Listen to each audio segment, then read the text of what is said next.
7 मई 2026 सुबह के लगभग 8 बजे का वक्त मध्य प्रदेश के रायसेन डिस्ट्रिक्ट से गुजरने वाली एक सुनसान हाईवे पर ट्रैफिक चल रहा था। लेकिन ब्रिज के नीचे माहौल बिल्कुल अलग था। एक फॉरेस्ट गार्ड अपनी रूटीन ड्यूटी पर ब्रिज के नीचे से गुजर रहा था। उसकी नज़र बोरे पर पड़ी जो जमीन पर पड़ा था। पहले वो एक आम कचरा लगा, लेकिन पास जाते ही हवा में एक ऐसी बदबू थी जो बताती थी कि वहाँ कुछ बहुत गलत हुआ है। पुलिस को इमीडिएटली कॉल किया गया। जब पुलिस की टीम वो मौके पर पहुंचे और उन्हें उस बोरे को खोला तो सभी के होश उड़ गए। अंदर एक गुमशुदा व्यक्ति की बॉडी थी जो लगभग 6 से 7 दिन पुरानी लग रही थी। हाथ पांव बांधे हुए थे और मुंह पर टेप चिपका हुआ था। क्राइम करने वाले ने आइडेंटिटी मिटाने की पूरी कोशिश की थी। ना कोई विटनेस, ना कोई आईडी प्रूफ, ना कोई नाम। ये एक ऐसी जगह थी जहां से हर दिन हजारों गाड़ियां गुजरती हैं। कातिल ने सोचा था कि उसने एक परफेक्ट क्राइम को अंजाम दिया है। एक ऐसी बॉडी जिसका कोई नाम नहीं और एक ऐसा क्राइम जिसका कोई क्लू नहीं। लेकिन कातिल एक बात भूल गया था। क्राइम कितना भी सफाई से किया जाए, कोई ना कोई छोटे से क्लू पीछे छूट ही जाता है। बॉडी के पास से कुछ पुराने सामान के साथ एक आम बच्चे का होमवर्क नोटबुक मिली। एक ऐसी नोटबुक जिसे शायद कोई भी इग्नोर कर देता। लेकिन वही आम सा नोटबुक 900 किलोमीटर दूर एक ऐसी साजिश को बेपर्दा करने वाला था। आखिर वो बोरे में मिला व्यक्ति कौन था? क्यों उसकी जान ली गई थी? और कैसे एक छोटा सा स्कूल नोटबुक ने उसे पूरे प्लान का पर्दाफाश किया? आइए जानते हैं आज की ये पूरी कहानी। 9H45 भोपाल और जबलपुर को जोड़ने वाला एक ऐसा हाईवे जहां हर वक्त ट्रक्स और बसेस का शोर रहता है। जब रायसेन पुलिस को सुहाना ब्रिज के नीचे से वो बॉडी मिली तो उनके सामने सबसे बड़ा चैलेंज था व्यक्ति की पहचान करना। बॉडी की कंडीशन इतनी खराब थी कि चेहरे से पहचान बिल्कुल नामुमकिन था। लेकिन एक बात साफ थी, हाथ पांव बांधे हुए और मुंह पर टेप होने से ये साफ जाहिर था कि ये कोई हादसा नहीं बल्कि एक वेल प्लान्ड तरीके से अंजाम दिया गया क्राइम था। पुलिस के पास शुरुआत में कोई सॉलिड एविडेंस नहीं था। केस एक बिल्कुल ब्लाइंड केस लग रहा था।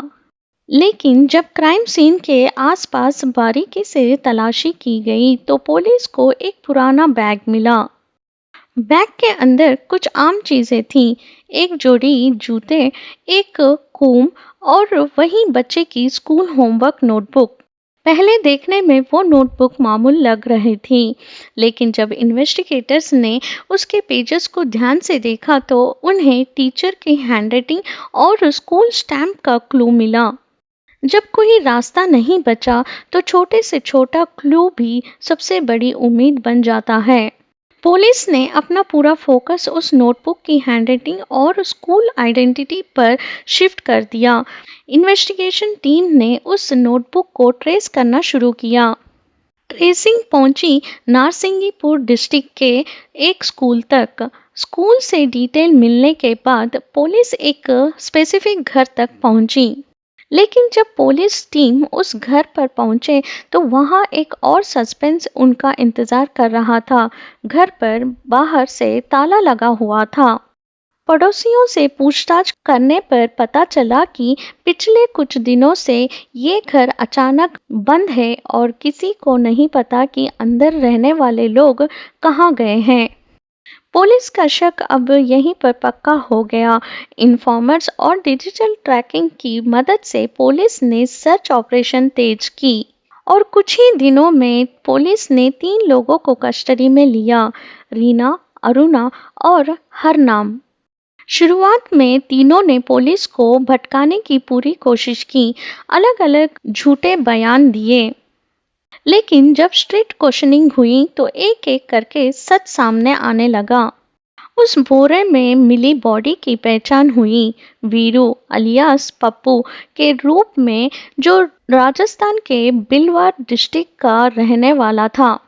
उसको जहां अटैक किया गया था वहां से उसका घर लगभग 900 किलोमीटर दूर बैठा एक परिवार जिस फोन कॉल का इंतजार कर रहा था वो कभी नहीं आने वाला था। अब ये केस सिर्फ एक अननोन बॉडी का नहीं था, ये एक ऐसी कहानी थी जिससे सोशल मीडिया की दुनिया जुड़ चुकी थी।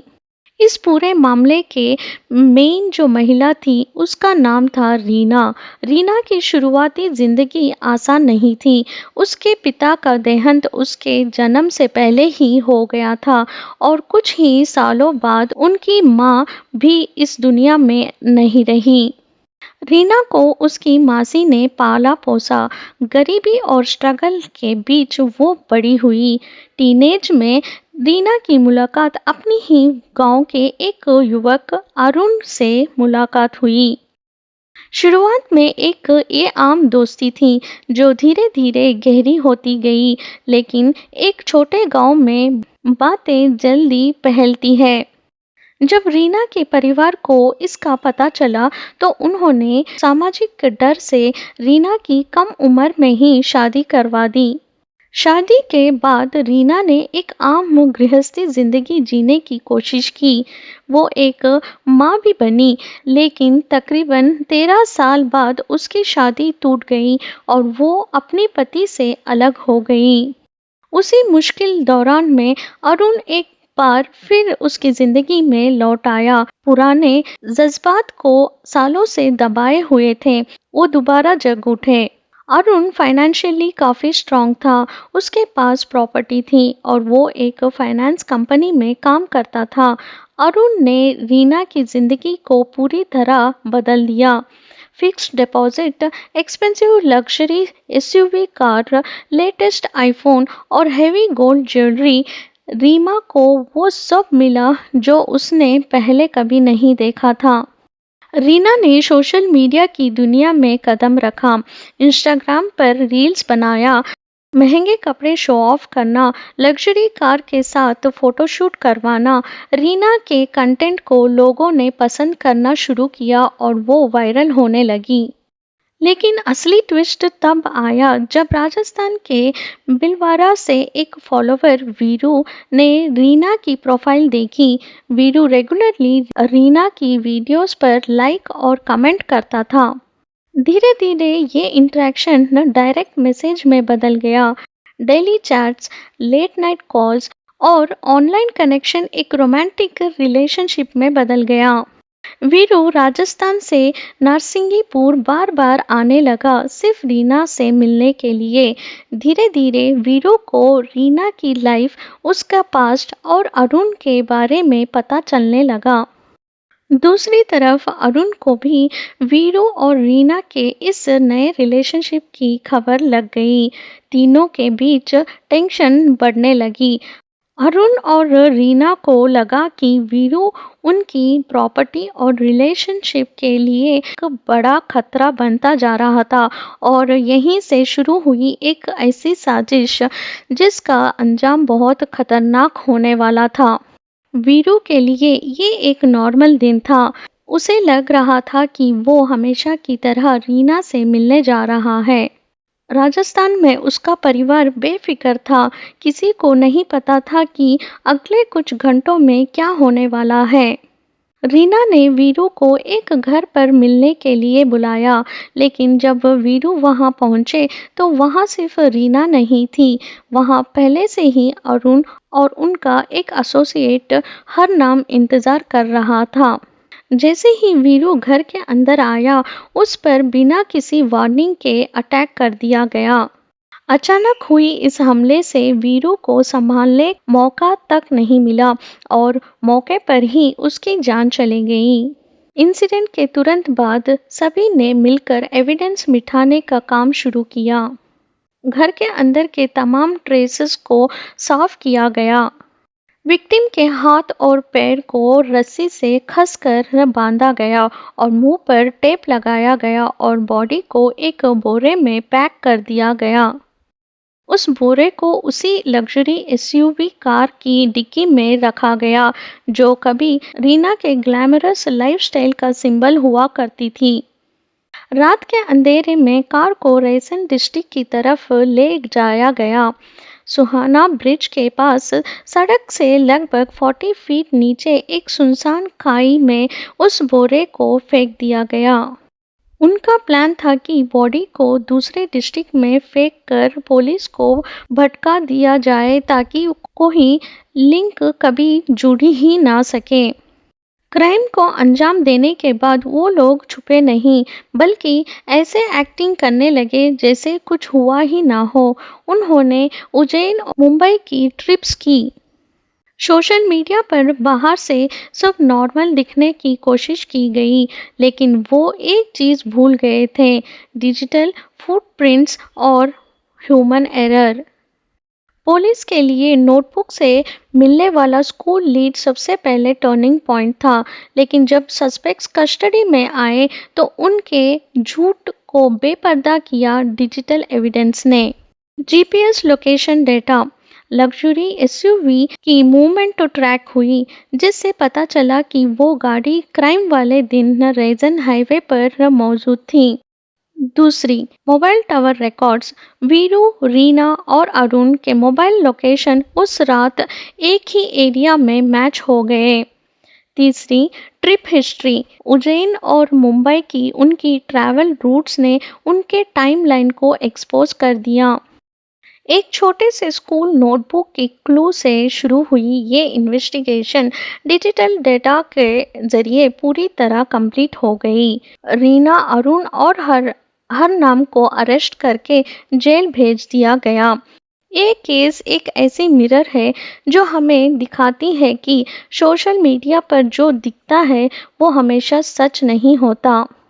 स्क्रीन्स पर लग्जरी, स्माइल, फिल्टर और रील्स थी, लेकिन पर्दे के पीछे जेलसी, ग्रीड और क्राइम का डार्क सीक्रेट था। एक शख्स हजारों किलोमीटर दूर से किसी पर भरोसा करके आया था, पर वहां उसकी जान चली गई। और दूसरी तरफ क्राइम के बाद भी लोग बिना किसी पछतावा के ट्रैवल करते रहे और नॉर्मल लाइफ की एक्टिंग करते रहे। दोस्तों, ये केस हमें सिखाता है कि कोई कितनी भी सफाई से क्राइम को प्लान कर ले, लॉ और ट्रूथ से बचना नामुमकिन है। कातिल ने हर सबूत मिटाने की कोशिश की, 900 किलोमीटर दूर बॉडी को फेंका, घर पर ताला लगाया, लेकिन एक बच्चे की स्कूल नोटबुक और डिजिटल सिग्नल्स ने पूरे झूठ को बेपर्दा किया। आज के डिजिटल दौर में क्राइम को छिपाना आसान लग सकता है, लेकिन उसे मिटाना नामुमकिन है। सोशल मीडिया की ग्लैमरस दुनिया के पीछे के सच को समझिए और किसी पर भी ब्लाइंडली ट्रस्ट करने से पहले ज़रूर सोचिए। कमेंट करके बताइए कि इस केस पर आपकी क्या राय है। अगर आपको ये डिटेल्ड स्टोरी टेलिंग और इन्वेस्टिगेशन केस पसंद आई हो तो लाइक करिए, शेयर करिए और सब्सक्राइब करना ना भूलें। मिलती हूँ अगले नए केस के साथ, तब तक के लिए सतर्क रहिए, सुरक्षित रहिए। जय हिंद।